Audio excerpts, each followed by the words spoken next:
Welcome back guys, आपका देव institute channel में स्वागत है। आज हम पढ़ने वाले हैं फॉर्म्स ऑफ बिजनेस ऑर्गेनाइजेशन या फिर आप उसे जॉइंट स्टॉक कंपनी भी कहते हैं। ये कॉमर्स का चैप्टर है प्यारा सा।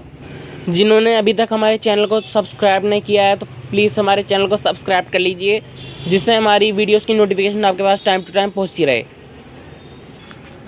जी हाँ, आपका देव इंस्टीट्यूट चैनल में स्वागत है।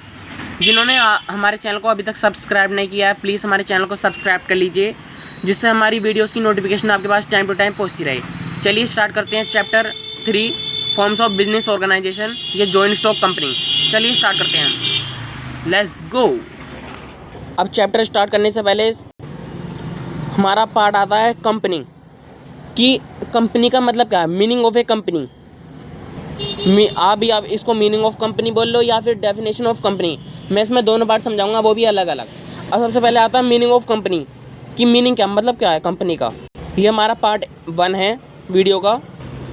कंपनी एक बिजनेस एंटिटी है जो एक्ट करती है ऐसा आर्टिफिशियल लीगल पर्सन, जो फॉर्म्ड करती है लीगल पर्सन या फिर group of legal persons to engage in और कैरी अ बिजनेस और इंडस्ट्रियल एंटरप्राइजेस। मतलब जो कंपनी है वो एक बिजनेस एंटिटी है जो एक्ट करती है आर्टिफिशियल लीगल पर्सन और या फिर फॉर्म्ड होती है लीगल पर्सन के द्वारा या फिर एक ग्रुप ऑफ लीगल पर्सन से, और वो एंगेज करते हैं या कैरी करते हैं बिजनेस को या फिर इंडस्ट्रियल एंटरप्राइजेस को। ठीक है, अब थोड़ी डेफिनेशन है जॉइंट स्टॉक कंपनी की। वो है, एक एक्ट था 2013 में, कंपनीज एक्ट पास हुआ है। कंपनीज, अब आपके पास क्वेश्चन आएगा एक, where the companies act formed, तो आप लिखेंगे in 2013 the companies act formed. ठीक है, 2013 में कंपनीज एक्ट फॉर्म्ड हुआ था। अब आप पूछेंगे कंपनी एक्ट है क्या।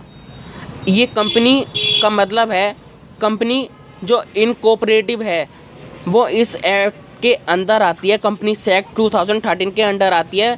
प्रीवियस कंपनी के जो लॉ था, ये प्रीवियस कंपनी लॉ था जिसको अब एक और बार कंपनी को इनकॉर्पोरेटिव किया गया है।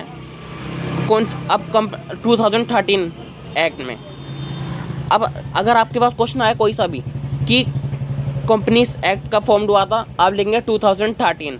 ठीक है, एक हमारे पास डेफिनेशन है जो जस्टिस मार्शल ने लिखी है, वो मैं आपको पढ़ के सुनाना चाहता हूँ, उसके बाद मैं आपको समझाऊंगा।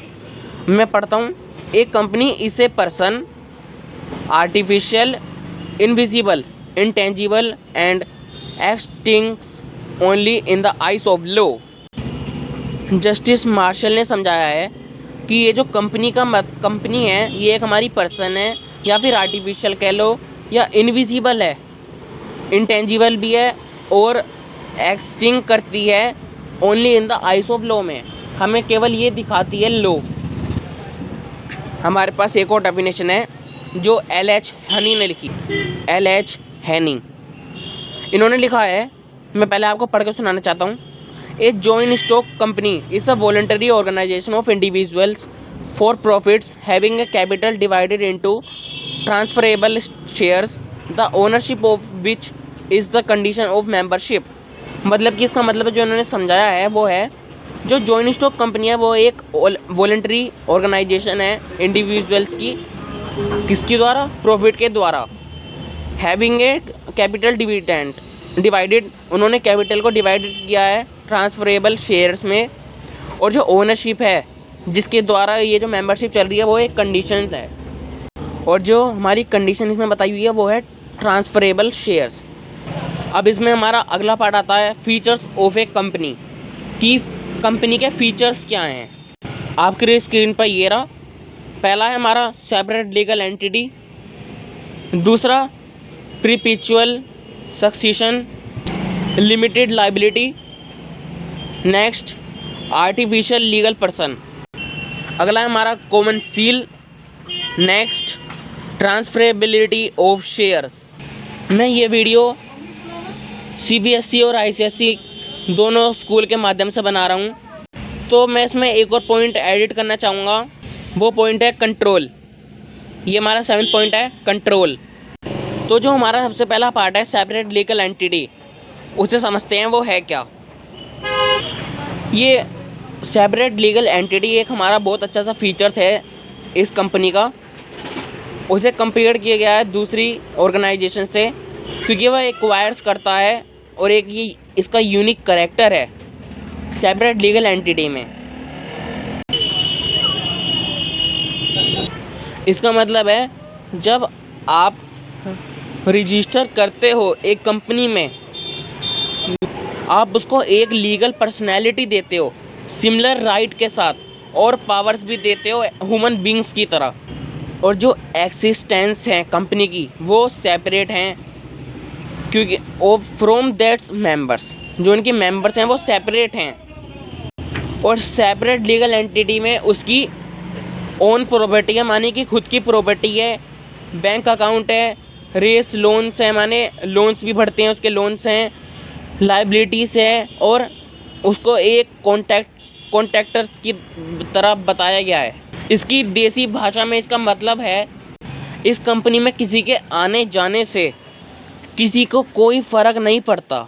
इस कंपनी में माने कि जॉइंट स्टॉक कंपनी है ये, इसमें कोई भी आएगा या फिर कोई जाएगा, इस कंपनी को कोई फ़र्क नहीं पड़ने का, ये तब भी अपनी उस काम से चलेगी, अपनी स्पीड से चलेगी। अब दूसरा पॉइंट जो इसका था हमारा था परपेचुअल सक्सेशन।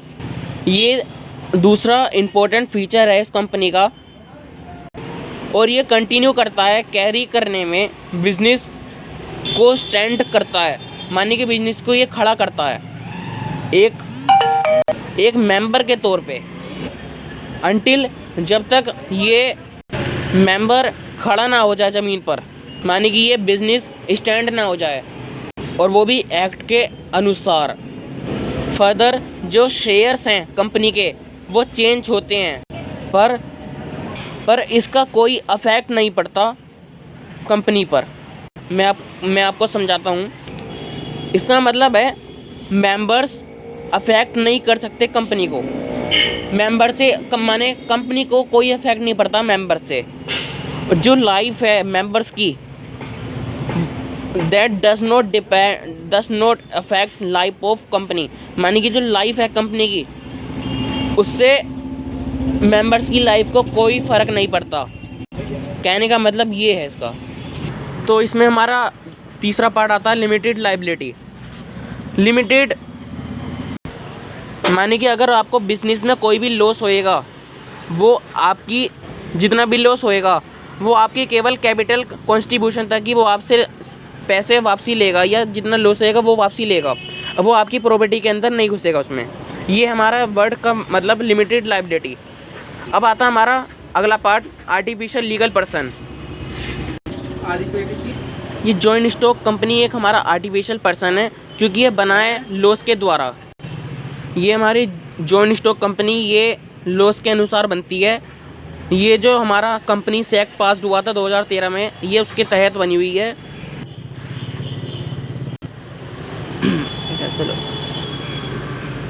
मैं आपको आर्टिफिशियल लीगल पर्सन का मैंने आपको पहले ही बताया था पहले पैराग्राफ में, मैं एक बार इसको दोहरा देता हूँ। इसका मतलब ये हमारी एक जॉइंट स्टॉक कंपनी है, इसको एक नाम दे दिया गया है आर्टिफिशियल लीगल पर्सन, क्योंकि ये लॉ के अनुसार तैयार किया गया है।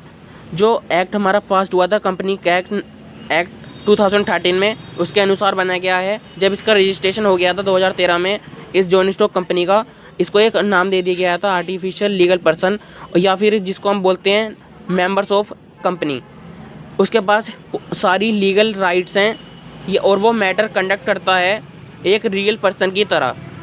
इसका मतलब ये है देसी भाषा में। अब आता है हमारा अगला part common seal. Common seal, अब जैसे कि हमारी एक कंपनी एक आर्टिफिशियल पर्सन है, ये काम करती है एजेंसी ऑफ ह्यूमन बींग्स की तरह।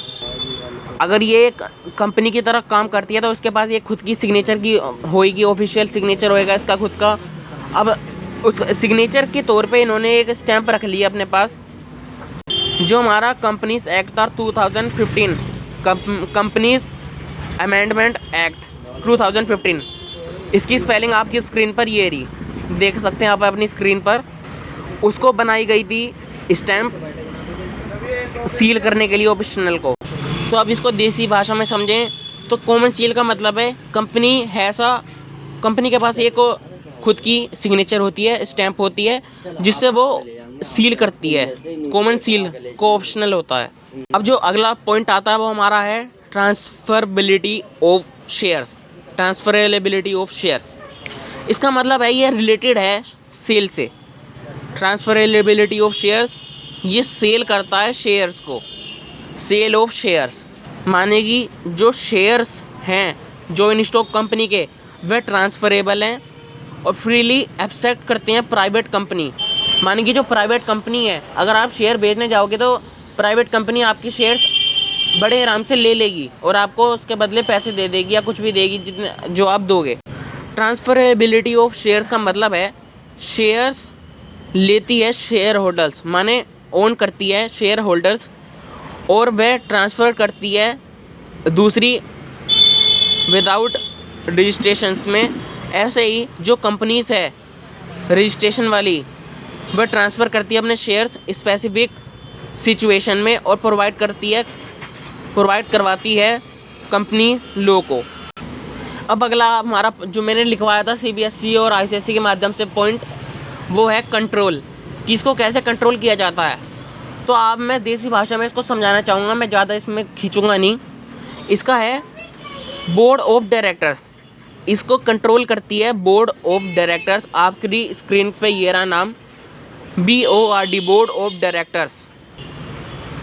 इसको कंट्रोल करता है बोर्ड ऑफ डायरेक्टर्स और अपॉइंट करती है शेयर होल्डर्स। ठीक है, अब यहाँ पे एक हमारा नया टॉपिक आ जाता है, difference between company and partnership. तो हम इसमें डिफरेंस पढ़ेंगे कंपनी और पार्टनरशिप का। सबसे पहले आता है कंपनी और पार्टनरशिप का मीनिंग, कि मीनिंग क्या है इन दोनों का। Meaning of company and partnership, इसका मतलब है कि जो कंपनी में, पहला पॉइंट कंपनी, जो जॉइंट स्टॉक कंपनी है वो एक वॉलंटरी ऑर्गेनाइजेशन है इंडिविजुअल्स की फॉर प्रॉफिट्स, और वो हैविंग ए कैपिटल डिवाइडेड, उसके पास कैपिटल होता है जिसको वो डिवाइड करती है ट्रांसफरेबल शेयर्स में, और ओनरशिप करती है, उसकी ओनरशिप करती है कंडीशंस के साथ मेंबरशिप में, मेंबर्स को। अब आता है हमारा पार्टनरशिप, जब दो मेंबर्स, दो या दो से ज़्यादा पर्सन एग्री करते हैं कैरी करने के लिए बिजनेस या चलाने के लिए बिजनेस, और जो शेयर होता है प्रॉफिट का और लॉस का, वे म्यूचुअल होता है, जिसको हम पार्टनरशिप फॉर्म भी कहते हैं। ठीक है, अब बातचीत होती है एक्ट, गवर्नेंस एक्ट। पहला पॉइंट आता है, अब दूसरा पॉइंट कंपनी का। अब इसमें एक्ट की बात हो रही है, तो कंपनी में सबसे पहले हमारा जो एक्ट आता है वो हमारा कंपनीज एक्ट है, जो हमारा 2013 में फॉर्म्ड हुआ था, 2013 में। ठीक है, अब आता हमारा दूसरा पॉइंट पार्टनरशिप का। जो इंडियन पार्टनरशिप एक्ट है वो हमारा 1932 में फॉर्म्ड हुआ था, 1932 में। ठीक है, अब रजिस्ट्रेशन की बात हुई है। अब तो तीसरा पॉइंट है हमारा कंपनी का रजिस्ट्रेशन। तो मैंडेटरी, कंपनी का जो रजिस्ट्रेशन है कंपनी का वो मैंडेटरी है, और पार्टनरशिप का जो रजिस्ट्रेशन है वो वॉलंटरी है। ठीक है, डिफरेंस बिटवीन बता रहा हूँ मैं पेपर में या टेस्ट में। इसमें जो डिफरेंस बिटवीन पूछते हैं 3 से 4 पूछते हैं, और आपको और ज़्यादा नहीं पूछते, ज़्यादा से ज़्यादा बस 5। आप इसमें 4 से 5 तक इसमें याद कर सकते हैं केवल। अब minimum numbers of members, minimum numbers of members. Company में अगर कोई प्राइवेट कंपनी की बात हो रही है तो इसमें आपके 2 मेंबर्स होंगे, और अगर कोई इन पब्लिक कंपनी के केस में बात हो रही है आपके इसमें 7 मेंबर तो होंगे ही, और अगर कोई पर्सनल कंपनी में बात हो रही है तो आपके उसमें 1 मेंबर होएगा। अब जो मिनिमम नंबर्स ऑफ मेंबर्स हैं पार्टनरशिप के वो 2 हैं, 2 मेंबर हैं पार्टनरशिप के मिनिमम। अब अगला पॉइंट आता है हमारा maximum number of members. Maximum number of members, अच्छा 10 हो गई। अच्छा, तो मैक्सिमम नंबर ऑफ मेंबर्स की बात हो रही है कंपनी में। Maximum number of members company में हमारे 200 हैं प्राइवेट केस में, पब्लिक कंपनी में अनलिमिटेड है, अनलिमिटेड नंबर ऑफ मेंबर्स। अब पार्टनरशिप की बात करें तो पार्टनरशिप में हमारे मैक्सिमम नंबर ऑफ मेंबर्स हैं हमारे 50 से लेकर 100 तक। मैक्सिमम तो 50 हैं पर 100 तक हो सकते हैं, go to up 100 in the under rules of companies act. माने कंपनीज एक्ट के अनुसार 2013 में फाउंड हुआ है। 50 तो मैक्सिमम होंगे और मिनिमम 100 माने 100 तक हो सकते हैं। अब आता है हमारा कॉन्ट्रैक्चुअल कैपेसिटी। कंपनी के बारे में बात करें तो एक company can be used its own, माने कि जो कंपनी है वो खुद अपने प्राइवेट पे चलती है, अपने उस पे ओन माने अपने अधिकार पे चलेगी, माने अपनी मर्जी से। पर जो हमारी पार्टनरशिप है, partnership can not be enter into contract. Partnership कभी भी एंटर नहीं करेगी कॉन्ट्रैक्ट में और ना किसी नाम में। अब आता है सेपरेट लीगल एंटिटी। कंपनी हमारी सेपरेट लीगल एंटिटी है, यस। अब पार्टनरशिप में अब आता हमारा पार्टनरशिप नहीं, पार्टनरशिप हमारी सेपरेट लीगल एंटिटी नहीं है तो उसमें नो। अब म्यूचुअल एजेंसी, कंपनी हमारी म्यूचुअल एजेंसी नहीं है, नो। पार्टनरशिप है तो यस। मैनेजमेंट की बात होती है, कंपनी में हमारे डायरेक्टर्स मैनेजमेंट होते हैं और पार्टनरशिप में हमारे पार्टनर्स मैनेजमेंट होते हैं। अब हमारा लास्ट पॉइंट आता है इसमें ऑडिट, AUDIT। कंपनी हमारी मैंडेटरी है और पार्टनरशिप हमारा नॉट मैंडेटरी है, ठीक है। ये हमारे हो गए डिफरेंस बिटवीन, मैंने इतने सारे बता दिया, आप इसमें से कोई से भी 4-5 याद कर सकते हैं। अब आता है हमारा अगला टॉपिक। अब अगला जो हमारा टॉपिक है वो है objectives of joint stock company है, फॉर्म्स ऑफ बिजनेस ऑर्गेनाइजेशन का ऑब्जेक्टिव्स। हम ऑब्जेक्टिव बता रहे हैं, ऑब्जेक्टिव्स हमने इधर मेन ऑब्जेक्टिव्स लिए हैं। आप इसमें से कोई से भी 3-4 पूछ सकते हैं, तो आप इसमें 3 से 4 याद कर सकते हैं, ठीक है। चलिए स्टार्ट करते हैं। पहला जो हमारा ऑब्जेक्टिव है वो है हमारा rapid industrialisation. Rapid industrialisation here आपकी स्क्रीन के ऊपर, ठीक है। अब अगला है हमारा इसमें लार्ज स्केल ऑपरेशंस। तीसरा मोबिलाइजेशन ऑफ रिसोर्सेज। अगला है हमारा इफेक्टिव यूटिलाइजेशन ऑफ रिसोर्सेज। उससे अगला दे रखा है हमारे में growth of small scale business. Next employment generation. Next improvement of standard of living and next self reliance. ये मैं ICSE और CBSE दोनों के माध्यम से मैं वीडियो बना रहा हूँ। इसमें मैंने दोनों के CBSE और ICSE के दोनों के पॉइंट इन्वॉल्व करे हैं इसमें, ठीक है। तो हमारा पहला आता है रैपिड इंडस्ट्रियलाइजेशन। इसमें हमारा जो आता है ये हमारा एक मोस्ट इम्पॉर्टेंट ऑब्जेक्टिव है जॉइंट स्टॉक कंपनी का। ये फॉर्म्स करती है ऑर्गेनाइजेशन। ये हमारा एक रैपिड इंडस्ट्रियलाइजेशन है कंट्री में। जो रैपिड इंडस्ट्रियलाइजेशन है ये आता है हमारा लार्ज प्रोजेक्ट से, जो प्रोवाइड करती है बेस डेवलपिंग करने के लिए इंडस्ट्री को स्मॉलर स्केल्स में। जैसे कि फॉर एग्ज़ाम्पल जो हमारा अंडरटेकिंग लार्ज प्रोजेक्ट हैं या फिर हमारे फाइनेंशियल रिसोर्सेज हैं या फिर हम रिक्वायर्ड करते हैं और रेस्ट करते हैं सिर्फ कोऑपरेटिव फॉर्म्स ऑफ ऑर्गेनाइजेशन को। अब आता है हमारा नेक्स्ट लार्ज स्केल ऑर्गेनाइजेशन। ये एक जॉइंट स्टॉक कंपनी है जो नेसेसरी या सर्टेन टाइप्स को के बिजनेस एक्टिविटीज़ को इन्वॉल्व करती है लार्जेस्ट स्केल ऑपरेशंस में। माने कि जैसे हमारे एग्जांपल हो गए infrastructure development, high technology operations को या मास प्रोडक्शन को, ऐसे ही बहुत सारे अन्यथा हमारे एग्जांपल्स हैं एक्सेट्रा। अब आता हमारा नेक्स्ट पार्ट माने next point mobilisation of resources.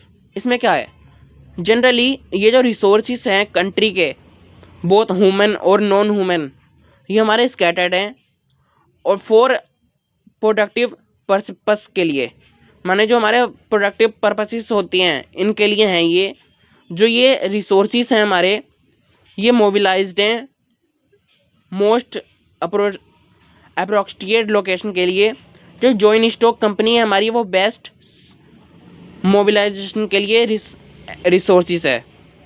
माने कि जो हमारी मोबिलाइजेशन कंपनी है वो हमारी बेस्ट सूटेबल है मोबिलाइजेशन के लिए रिसोर्सेज को।